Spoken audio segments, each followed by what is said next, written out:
Hello friends, good afternoon. कैसे हैं आप सब? आशा करते हैं आप सब अच्छे होंगे। तो फ्रेंड्स, जैसा कि आप जानते हैं, हम पढ़ रहे हैं एनसीईआरटी क्लास 7th ज्योग्राफी।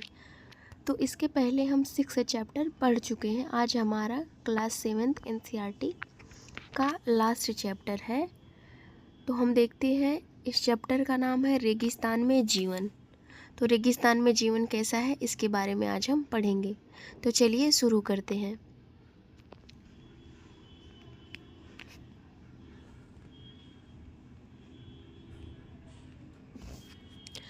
अध्याय 5 में आप पढ़ चुके हैं कि पेड़ पौधे, पशुओं एवं मनुष्यों के लिए जल ही जीवन है। जहाँ पीने के लिए जल न हो, मवेशियों को चराने के लिए घास न हो, फसलों के उगने के लिए जल न हो, ऐसे स्थान पर किसी भी जीव के लिए जीवन कठिन ही होगा। यहाँ पे बात की जा रही है कि जहाँ पीने के लिए जल न हो, मवेशियों को चरने के लिए घास न हो, फसलों को उगाने के लिए जल न हो, ऐसे स्थान पर किसी भी जीव के लिए जीवन कितना कठिन हो सकता है। चलिए देखते हैं हम आगे।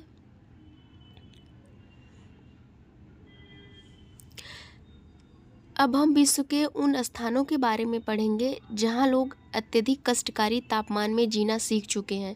इनमें से कुछ स्थान आग की तरह गर्म है, तो कुछ बर्फ़ की तरह ठंडे हैं। ये विश्व के रेगिस्तानी क्षेत्र हैं। इन क्षेत्रों में कम वर्षा, विरल वनस्पति एवं चरम तापमान होते हैं। तापमान के आधार पर रेगिस्तान गर्म या ठंडे हो सकते हैं। इन स्थानों में जहाँ कभी भी थोड़ा बहुत जल उपलब्ध होता है, लोग वहाँ कृषि करने के लिए बस जाते हैं। यहाँ पे शब्दावली में दिया गया है, रेगिस्तान एक शुष्क प्रदेश है जिसकी विशेषता अत्यधिक उच्च अथवा निम्न तापमान एवं विरल वनस्पति है। या तो तापमान अत्यधिक उच्च रहेगा या तो निम्न तापमान रहेगा, वनस्पति विरल रहेगी। बात करते हैं गर्म रेगिस्तान सहारा।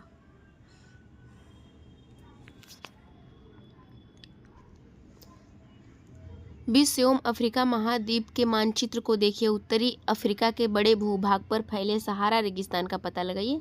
सहारा रेगिस्तान आपका अफ्रीका महाद्वीप में है। यह 4 देशों में फैला हुआ है। विश्व का सबसे बड़ा रेगिस्तान है। यह लगभग 8.54 लाख वर्ग किलोमीटर क्षेत्र में फैला है। क्या आपको याद है कि भारत का क्षेत्रफल 32.8 लाख वर्ग किलोमीटर है। सहारा रेगिस्तान 11 देशों से घिरा हुआ है। सॉरी, अभी मैंने 4 देश बताया। तो सहारा रेगिस्तान 11 देशों से घिरा हुआ है। बहुत बड़ा रेगिस्तान है।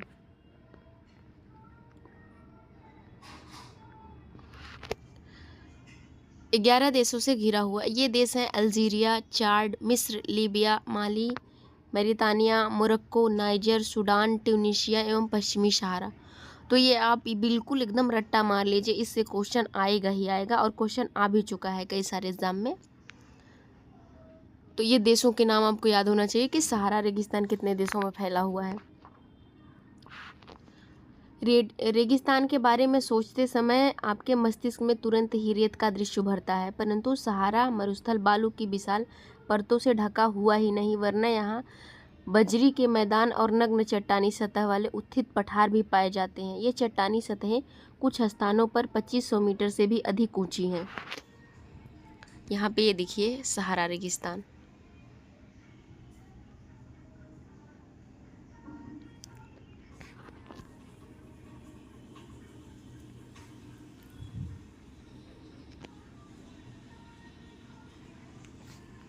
पहले देख लेते हैं, क्या आप जानते हैं? आपको यह जानकर आश्चर्य होगा कि आज का सहारा रेगिस्तान एक समय में पूर्ण हरा भरा मैदान था। सहारा की गुफाओं से प्राप्त चित्रों से ज्ञात होता है कि यहाँ नदियाँ एवं मगर पाए जाते थे। हाथी, शेर, जिराफ, शुतुरमुर्ग, भेड़, पशु तथा बकरियाँ सामान्य जानवर थे, परंतु यहाँ के जलवायु परिवर्तन ने इसे बहुत गर्म और शुष्क प्रदेशों में बदल दिया। एक समय ऐसा था जब ये सहारा मरुस्थल जो था, यह हरा भरा था और हरा भरा मैदान था, और पुराने चित्रों से यह ज्ञात होता है कि यहाँ पे नदियाँ बहती थी और यहाँ पे नदी में मगरमच्छ पाए जाते थे। चलिए हम अब सहारा मरुस्थल की बात कर लेते हैं।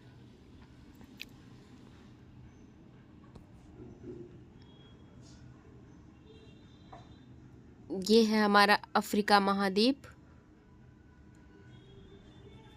और ये अटलांटिक महासागर, भूमध्य महासागर, लाल सागर, सोमाली, ये सोमाली गणराज्य है, इरिट्रिया है। तो ये हमारा सहारा मरुस्थल है। सहारा मरुस्थल अल्जीरिया, लीबिया, मिस्र, सूडान, चाड, नाइजर, माली, मोरितानिया, पश्चिमी सहारा का पश्चिमी भाग है। इसके बाद सोमाली गणराज्य, इरिट्रिया, सारे देश सहारा मरुस्थल से जुड़े हुए हैं। ये आपको याद होना चाहिए।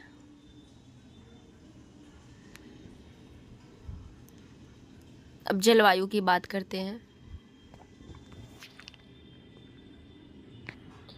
सहारा रेगिस्तान की जलवायु अत्यधिक गर्म एवं शुष्क है। यहाँ की वर्षा ऋतु अल्पकाल के लिए होती है। यहाँ आकाश बादल रहित एवं निर्मल होता है। यहाँ नमी संचय होने की अपेक्षा तेजी से वाष्पित हो जाती है। दिन के अविश्वसनीय रूप से गर्म होते हैं। दिन के समय तापमान 50 डिग्री सेल्सियस से ऊपर पहुँच जाता है, जिससे रेत एवं नग्न चट्टानें अत्यधिक गर्म हो जाती हैं। इनके ताप का विकिरण होने से चारों तरफ सब कुछ गर्म हो जाता है। रातें अत्यधिक ठंडी होती हैं तथा तापमान गिरकर हिमांक बिंदु लगभग 0 डिग्री सेल्सियस तक पहुंच जाता है। एक बार जैसे अत्यधिक ठंड हो जाती है, रातें में तापमान गिरकर हिमांक बिंदु लगभग 0 डिग्री सेल्सियस तक पहुंच जाता है। यहाँ पे क्या आप जानते हैं, सहारा के अल्जीरिया क्षेत्र में जो त्रिपोली एवं लीबिया के दक्षिण भाग में स्थित है, यहाँ का सबसे अत्यधिक तापमान 1922 में 57.7 डिग्री सेल्सियस दर्ज किया गया था, यानी सबसे ज़्यादा तापमान था। यहाँ पे देखते हैं वनस्पति जगत एवं प्राणी जगत। सहारा रेगिस्तान की वनस्पतियों में कैक्टस, खजूर के पेड़ एवं एकेसिया पाए जाते हैं। यहाँ पे वनस्पतियाँ पाई जाती हैं सहारा मरुस्थल में, कैक्टस, खजूर के पेड़, एकेसिया। यहाँ पे कुछ स्थानों पर मरुद्यान, खजूर के पेड़ों से घिरे हरित द्वीप भी पाए जाते हैं। आगे देखते हैं, ऊंट, लकड़बग्घा, सियार, लोमड़ी, बिच्छू, सांपों की विभिन्न जातियां एवं छिपकली यहाँ प्रमुख जीव जंतु हैं, यानी सहारा मरुस्थल में। सहारा रेगिस्तान, सहारा मरुस्थल।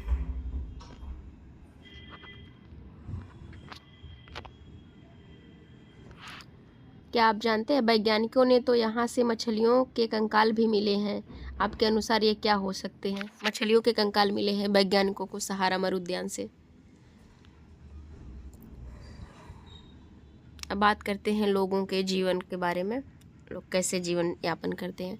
सहारा रेगिस्तान की कष्टकारी जलवायु में भी विभिन्न समुदायों के लोग निवास करते हैं, जो विभिन्न क्रियाकलापों में भाग लेते हैं। इनमें से बेदुइन तथा तुआरेग भी शामिल है। चलवासी जनजाति वाले ये लोग बकरी, भेड़, ऊँट एवं घोड़े जैसे पशुधन को पालते हैं। इन पशुओं से इन लोगों को दूध मिलता है। इनकी खाल से ये पेटी, जूते, पानी की बोतल बनाने के लिए चमड़ा प्राप्त करते हैं तथा पशुओं के बालों का उपयोग चटाई, कालीन, कपड़े एवं कंबल बनाने के लिए होता है। धूल भरी आंधियों एवं गर्म वायु से बचने के लिए ये लोग भारी वस्त्र पहनते हैं। धूल भरी आंधियों एवं गर्म वायु से बचने के लिए ये लोग भारी वस्त्र पहनते हैं।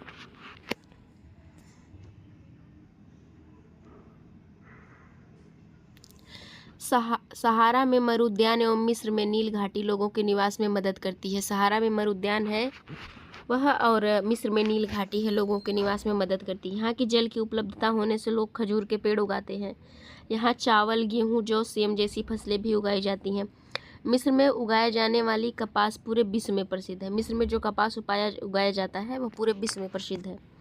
तेल की खोज संपूर्ण विश्व में एक अत्यधिक मांग वाले इस उत्पाद का अल्जीरिया, लीबिया एवं मिस्र में होने के कारण सहारा रेगिस्तान में तेजी से परिवर्तन हो रहा है।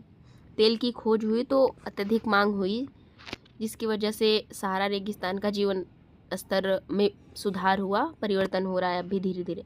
इस क्षेत्र में प्राप्त अन्य महत्वपूर्ण खनिजों में लोहा, फास्फोरस, मैग्नीज एवं यूरेनियम शामिल है। अगर आपसे कई बार क्वेश्चन पूछा जाए कि सहारा मरुस्थल में कौन कौन से खनिज तत्व मिलते हैं, तो उसमें हो जाएगा लोहा, फास्फोरस, मैग्नीज एवं यूरेनियम। याद रहे, लोहा, फास्फोरस, मैग्नीज, यूरेनियम। और सहारा रेगिस्तान से रिलेटेड 11 देश आते हैं। सहारा की सांस्कृतिक जीवन शैली में भी परिवर्तन आ रहा है। आज यहाँ मस्जिदों से ऊंचे ऊंचे कांच की खिड़कियों वाले भवन एवं ऊँटों के प्राचीन मार्ग के स्थान पर सुपर मार्ग बन गए हैं।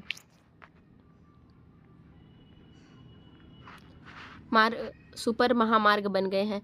नमक के व्यापार में ऊँटों का स्थान ट्रक ले रहे हैं। तुआ अरेग लोग विदेशी पर्यटकों के लिए मार्गदर्शक का काम कर रहे हैं। आज अनेक चलवासी जनजाति के लोग शहरी जीवन की ओर जा रहे हैं, जहां वे तेल एवं गैस के कार्यों में नौकरी ढूंढते हैं। अब यहाँ पे दिया गया है, क्या आप जानते हैं? क्या आप जानते हैं जब रेत को पवन उड़ा ले जाती है तो वहाँ गर्त बन जाती है। जहाँ गर्त में भूमिगत जल सतह पर आ जाता है वहाँ मरुद्यान बनते हैं। ये क्षेत्र उपजाऊ होते हैं, लोग इनके आसपास निवास करते हैं एवं खजूर के पेड़ तथा अन्य फसलें उगाते हैं।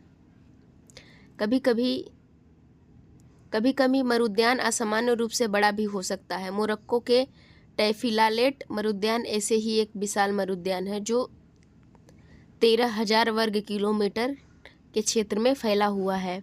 चलिए अब आगे देखते हैं। ठंडा रेगिस्तान लद्दाख।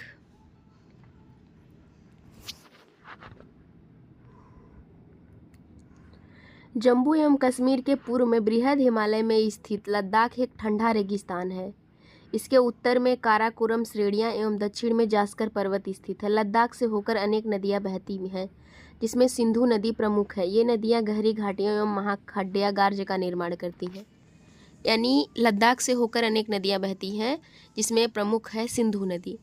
और इसमें जो नदियां बहती हैं वो गहरी घाटियां एवं महाखड्ड यानी गार्ज का निर्माण करती हैं। लद्दाख में अनेक हिमानियां हैं, जैसे गैंगरी हिमानी। लद्दाख की ऊंचाई कारगिल में लगभग 3,000 मीटर से लेकर काराकोरम में 8,000 मीटर से भी अधिक पाई जाती है। अधिक ऊंचाई के कारण यहाँ की जलवायु अत्यधिक शीतल एवं शुष्क होती है। इस ऊंचाई पर वायु परत पतली होती है, जिससे सूर्य की गर्मी अत्यधिक तीव्र महसूस होती है। ग्रीष्म ऋतु में दिन का तापमान 0 डिग्री सेल्सियस से कुछ ही अधिक होता है एवं रात में 0 से 30 डिग्री सेल्सियस के नीचे रहता है। शीत ऋतु में यह बर्फीला ठंडा हो जाता है। तापमान लगभग हर समय 40 डिग्री सेल्सियस से नीचे रहता है, चूँकि यह हिमालय के वृष्टि छाया क्षेत्र में स्थित है। कई बार पूछा जाएगा कि जो ठंडा रेगिस्तान है लद्दाख का, यह हिमालय के वृष्टि छाया क्षेत्र में स्थित है, अतः यहाँ वर्षा बहुत कम होती है।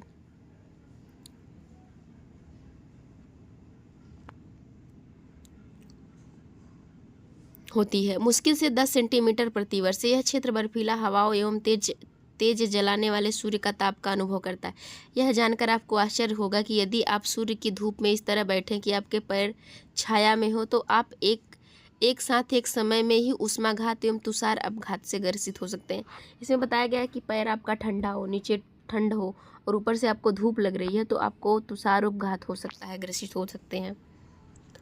चलिए हम देखते हैं, यहाँ मानचित्र दिया गया है सहारा रेगिस्तान का। पहले यहाँ पे शब्द की उत्पत्ति और क्या आप जानते हैं, दोनों कोष्टक वाला पढ़ लेते हैं। शब्द की उत्पत्ति।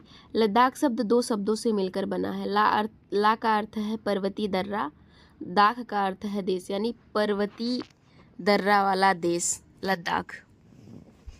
क्या आप जानते हैं पृथ्वी के सबसे ठंडे स्थानों में से एक द्रास लद्दाख में स्थित है। अब यहाँ पे मानचित्र वाला देख लेते हैं।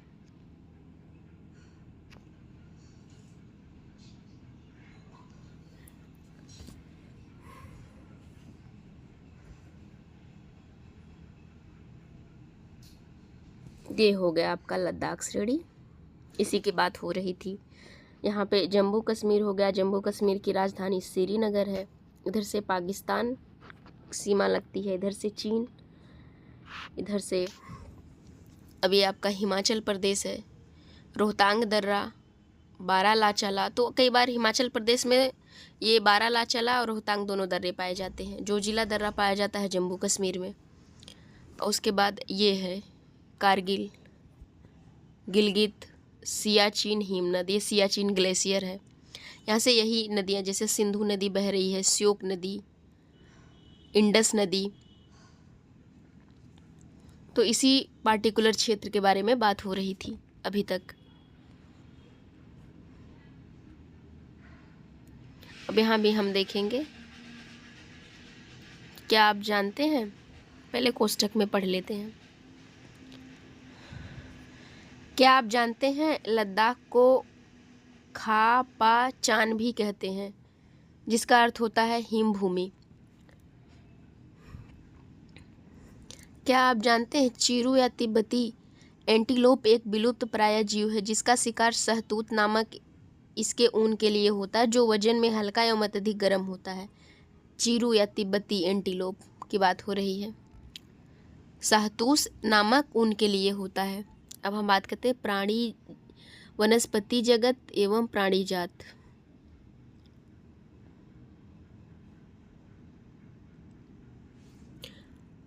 वनस्पति जात एवं प्राणी जात। यहाँ उच्च शुष्कता के कारण वनस्पति विरल है। यहाँ जानवरों के चरने के लिए कहीं कहीं पर ही घास एवं छोटी झाड़ियाँ मिलती हैं। घास में सरपत, बिलो एवं पालपर के उपवन देखे जा सकते हैं। ग्रीष्म ऋतु में सेब, खुबानी एवं अखरोट जैसे पेड़ पल्लवित होते हैं। लद्दाख में पक्षियों की विभिन्न प्रजातियां नजर आती हैं। इनमें राबिन, रेड स्टॉर्ट, तिब्बती स्नोकॉक, रेवेन पक्षी, हुप यहाँ पाए जाने वाले सामान्य पक्षी हैं। राबिन, रेड स्टार्ट, तिब्बती स्नोकॉक, रेवेन एवं हुप यहाँ पाए जाने वाले पक्षी। इनमें से कुछ प्रवासी पक्षी हैं। लद्दाख के पशुओं में जंगली बकरी, जंगली भेड़, याक एवं विशेष प्रकार के कुत्ते आदि पाए जाते हैं।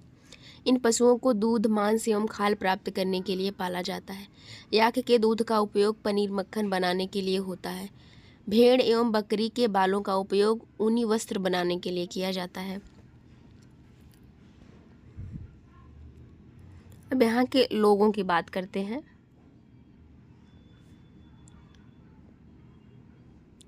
लोग, क्या आप लद्दाख एवं तिब्बत एवं मध्य एशिया के निवासियों के बीच कोई समानता पाते हैं? यहाँ के अधिकांश लोग या तो मुसलमान हैं या बौद्ध।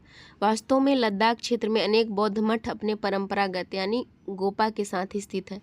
कुछ प्रसिद्ध मठ हैं जैसे हेमी, थिकसे से एवं लामायुरु। ग्रीष्म ऋतु में यहाँ के निवासी जौ, आलू, मटर, सेम एवं सलजम की खेती करते हैं। शीत ऋतु में जलवायु इतनी कष्टकारी होती है कि लोग धार्मिक अनुष्ठानों एवं उत्सवों में अपने आप को व्यस्त रखते हैं। यहाँ की महिलाएं अत्यधिक परिश्रमी होती हैं। वे केवल घर पर एवं खेतों में ही काम नहीं करती बल्कि छोटे व्यवसाय एवं दुकानें भी संभालती हैं।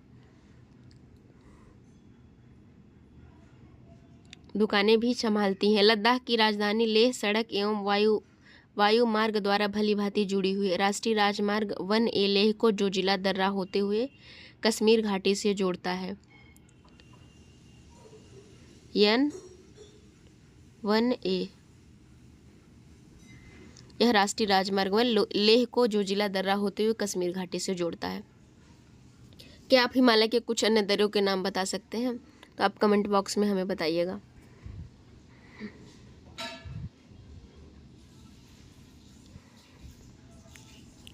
क्या आप जानते हैं क्रिकेट का सबसे अच्छा बल्ला सरपट बिलो के पेड़ की लकड़ी से बनाया जाता है? यहाँ पे ये दिया गया है, थिक से मठ का चित्र है ये।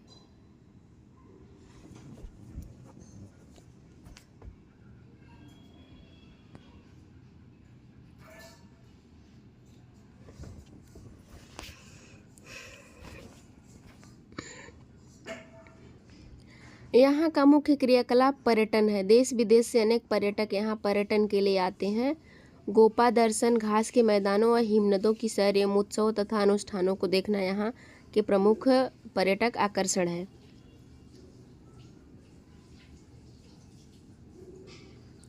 आधुनिकीकरण के फलस्वरूप यहाँ के जनजीवन में परिवर्तन आ रहा है, लेकिन लद्दाख के लोगों ने शताब्दियों से प्रकृति के साथ समन्वय एवं संतुलन करना सीखा है।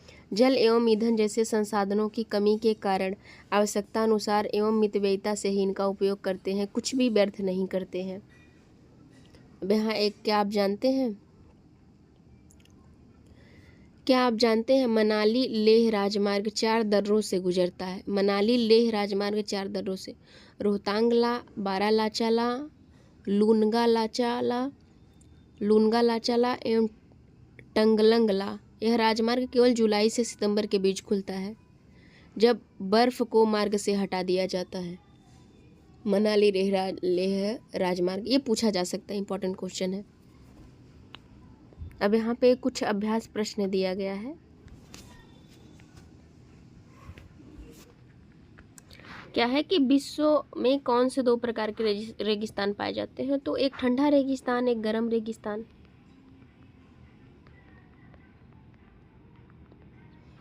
और यहाँ पे दूसरा क्वेश्चन है, सहारा रेगिस्तान किस महाद्वीप में स्थित है? तो अब अफ्रीका।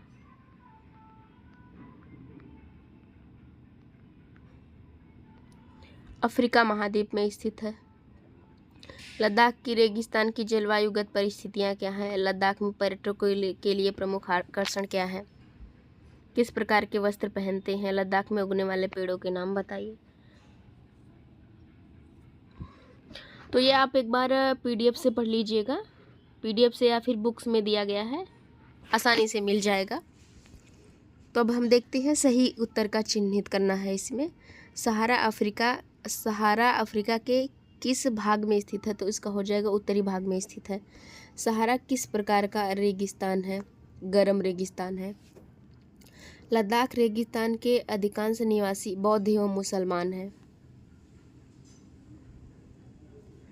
और रेगिस्तान की विशेषता है विरल वनस्पति।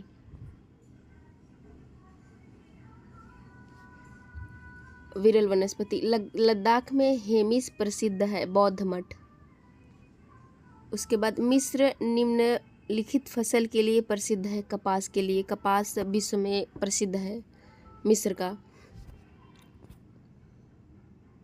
चलिए फ्रेंड्स, आज के लिए इतना ही। आज ये हमारा लास्ट चैप्टर था। अब हम मिलते हैं अगले वीडियो में, जो हमारा अब इसके बाद चलेगा क्लास 8th की NCERT जियोग्राफी की। तो हम अच्छे से शुरू करेंगे उसको।